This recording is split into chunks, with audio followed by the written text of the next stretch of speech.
So it's all to play for still. I think so. Do you want to bet against us?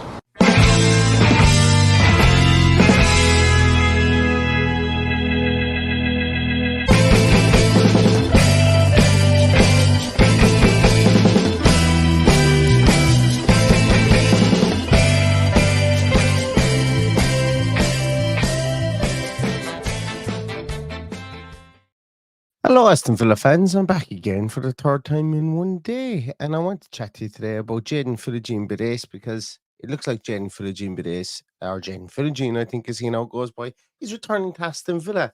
So, we spoke a lot about it earlier on today when myself and Paddy spoke, I suppose, about this second transfer wave that Villa might be involved in. We spoke about the Jaden Philogene piece. It has since come out that Fabrizio Romano has let the cat out of the bag, that there's a 5-year deal and everything has been agreed. And, more and more has come out about it since as well with regards to Unai Emery promising game time, and that there was discussions down that route as well with regards to Philogene. So, how true that is or what his game time is going to look like in the coming year, who knows? But it's really exciting, I suppose, in a lot of ways to see how he has, number one, excelled since he's left the club, how he's gone and backed himself and played at a club that were at the top end of the championship, playing some good football and were unlucky not to get into the playoffs as well. And a lot of the reason that they were at the top end of the championship was because of Jaden Philogene Bides.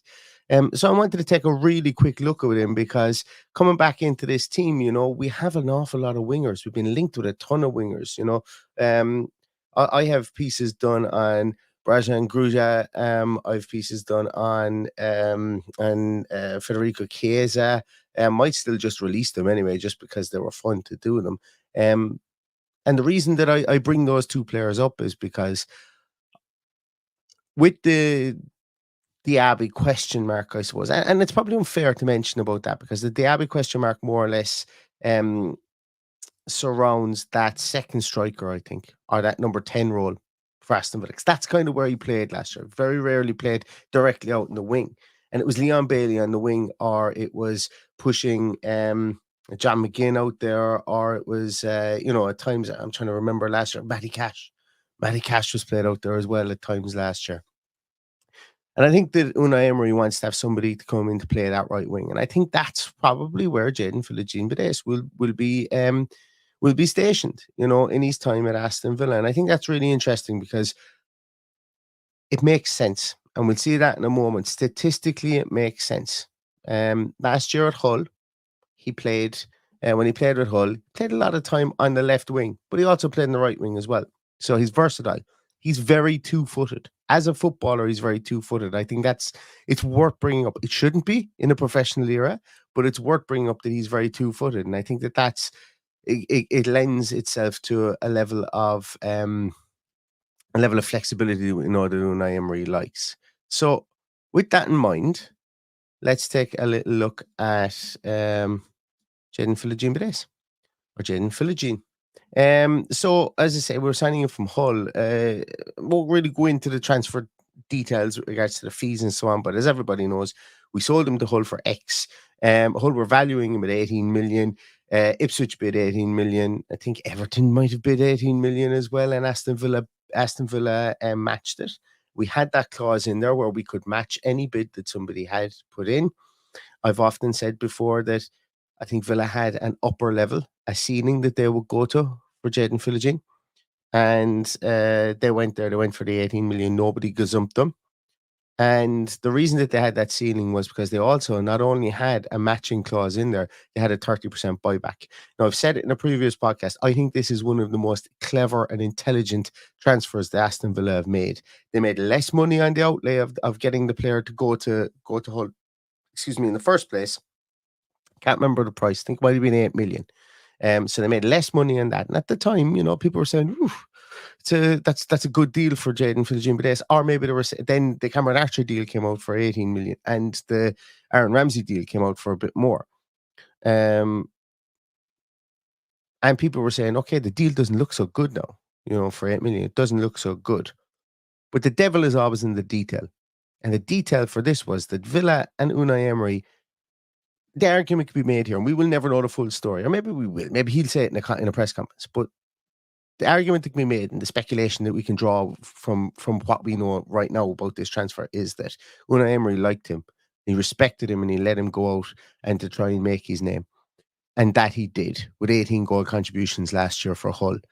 Aston Villa have seen this. They have gone and activated the two clauses. The one clause that we had, and it was the matching clause.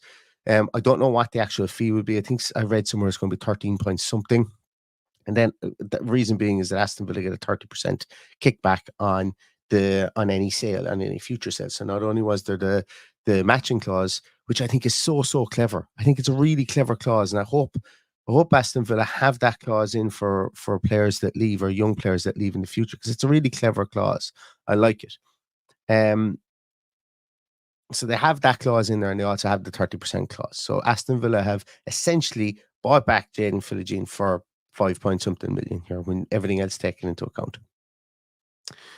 Now, the reason that I suppose that this signing for this player, specifically the position that he's in, makes a whole pile of sense for me. As I said, it is the right wing, and he's used to playing that, and he played the right wing for Villa as well when he was here.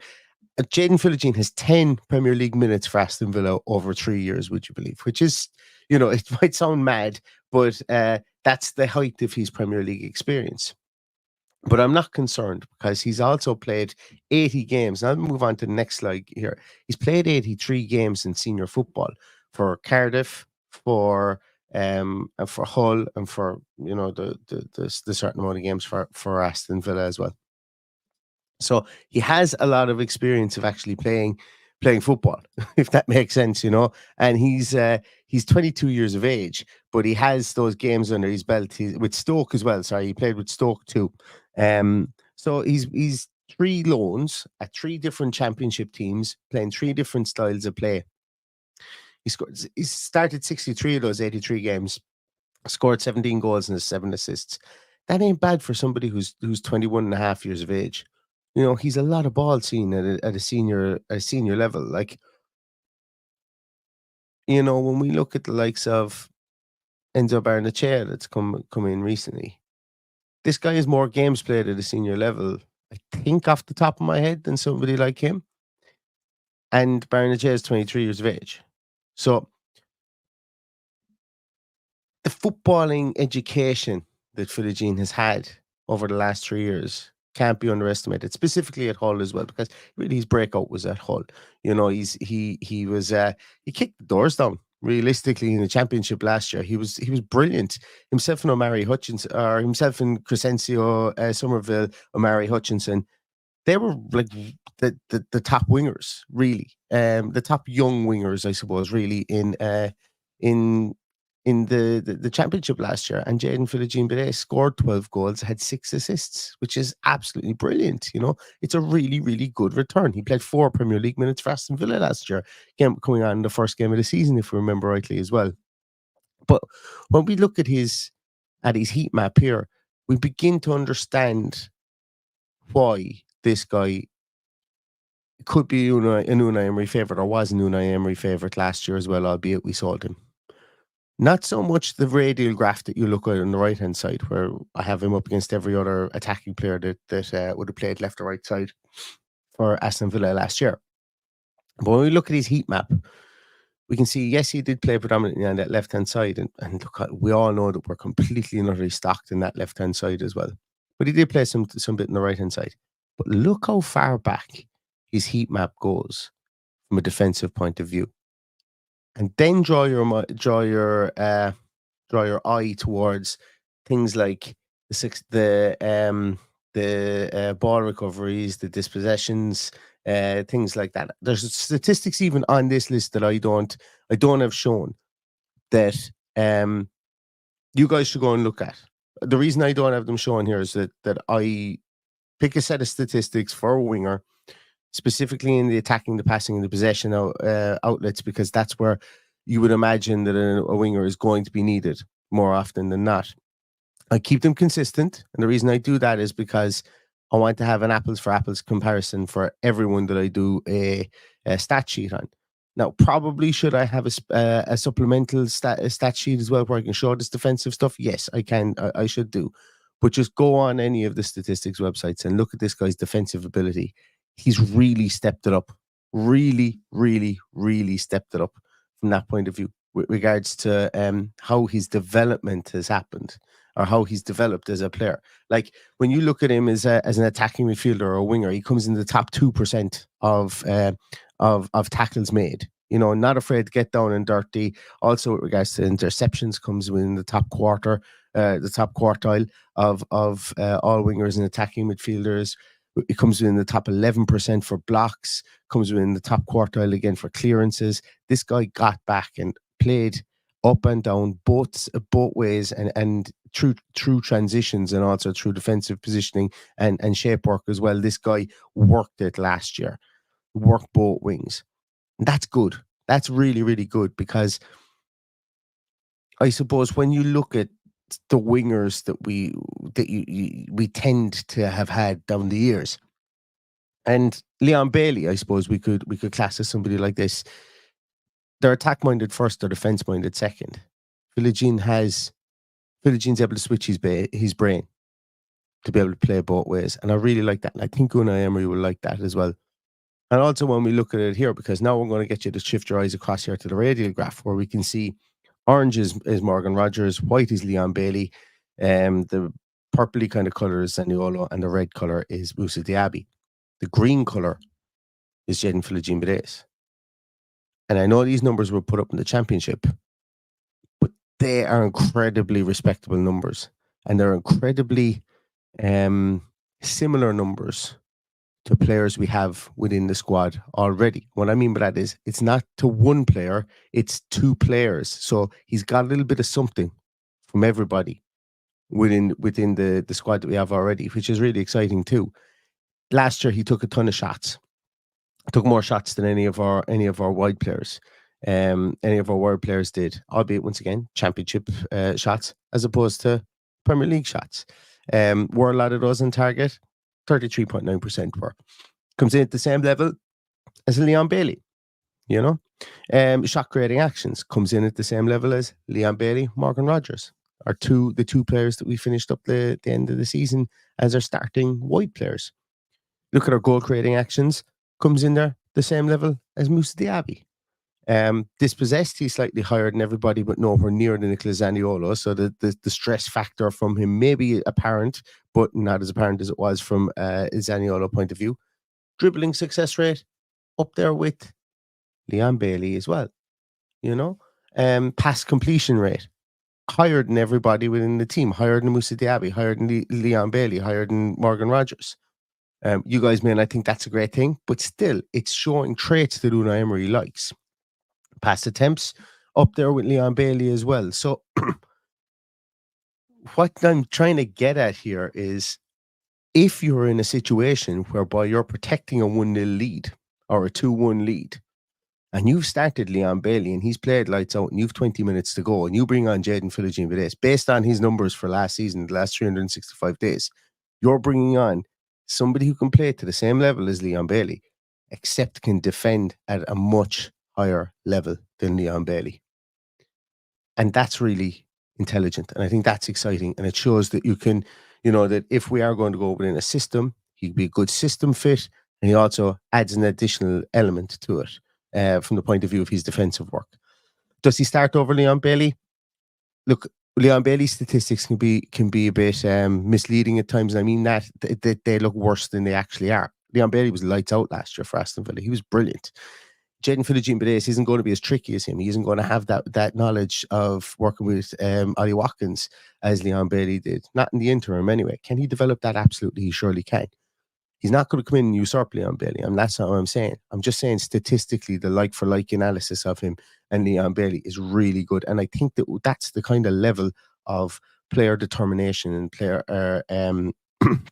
identification that Aston Villa are looking for. Because a lot of you guys who listen to this podcast will know that I was really, really high on a Juventus player called Matteo Sule. I really liked him. Thought he was somebody who could come in, albeit I didn't think he would play on the wing. I thought he would play in that number 10 role behind Ollie Watkins. He does play as a wide player or he did play as a wide player for Frosinone at times last season. And I thought it would be interesting to add him into the mix here and see what he would look like. So on the next slide, what I want to show you is radial graph taken from FBref. The red is Jaden Philogene Bidace. The blue and the dotted line is Leon Bailey. And the green is Matthias Sule. Now, don't take a genius to realize who the most rounded player, in my view, the most rounded player of all those three would be. And that to me looks like Philogene Bidace. This is where I wanted to bring in, this is where we bring in his defensive ability, his tackles, interceptions, his blocks, his clearances. Far outweighs either of those two guys. Far outweighs either of those two guys. So his ability to go both ways. Yes, is he worse in the assist level and the expected assists, expected goals, and so on than Leon Bailey? Yes, he doesn't attempt as many passes, doesn't create as many shot creating actions as Matthias Sule, and he doesn't carry the ball as progressively as Matthias Sule. But he doesn't pass the ball as progressively as Matthias Sule, but he carries the ball more progressively than both of those two players put together. And he receives the ball and progresses it further than both of those two players as well. So it's just really interesting to see this skill set and these tangible pieces that he's displayed over the last 365 days that Aston Villa will be bringing into the team also. While also acknowledging the fact that he is quite similar to Leon Bailey as well statistically in other ways. When we look at his shooting ability, when we look at his at how he shoots, how many shots he takes, his creativity and so on like that. Over the last 365 days, he was very similar to Leon Bailey from that point of view as well. A smart signing. It was a smart sale in the first basis, I think. I think it's been proven. Well, I feel it's a really smart signing because of the clauses that were put in there. I think bringing him back hasn't been just done on a whim. A lot of people were saying, bring him back, sell him on again. Don't think that's going to happen. A lot of people are saying he's being brought back for homegrown contingent. Don't think that's the same in this instance here. I don't think that's the case, should I say. I think statistically, the analysis on him, and obviously watching him, the eye test, how he can carry that ball. I think Unai Emery sees that this guy is, do you know what he's done? I knew he was good. I sent him out just to make sure he was good. And he's probably come back better. And Unai Emery, being not so much, not a proud man, said, we put that clause in for a reason. We believe it. We believed in him. And let's go and bring him back and see what he can do for Aston Villa Football Club. Exciting one. I think, as are a lot of the deals that Villa have done. Are they the biggest name value? No. Do they move the needle from a fan that may not be very interested in Aston Villa and sees us bringing in the likes of Lewis Dobbin, Jaden Philogene, Enzo Barnechea, Samuel Lennon Jr.? No. Probably most fans will only know, outside of Aston Villa, will know Ross Barkley and Ian Matson. But are there players that are coming in to supplement the team that we have already and come in with a tangible asset that Unai Emery might be missing or wanted to enhance from last season? I do think that's the case. Is it a guarantee of success? No. But does it show that there's a plan behind the signings that we're making? It absolutely does. So I'm going to leave it at that, everybody. Thanks so much for watching and for listening. As always, please give it a thumbs up on your way out. There's going to be a couple more of these over the course of the weekend. Some players we've been linked to some weeks ago that I never got this stuff out. I just like doing this stuff. If you want to watch them, learn about more players, please do. Please tell anybody you think might like this video to give it a watch as well. But in the meantime, stay safe, stay healthy, and all that's left to say is up to Villa.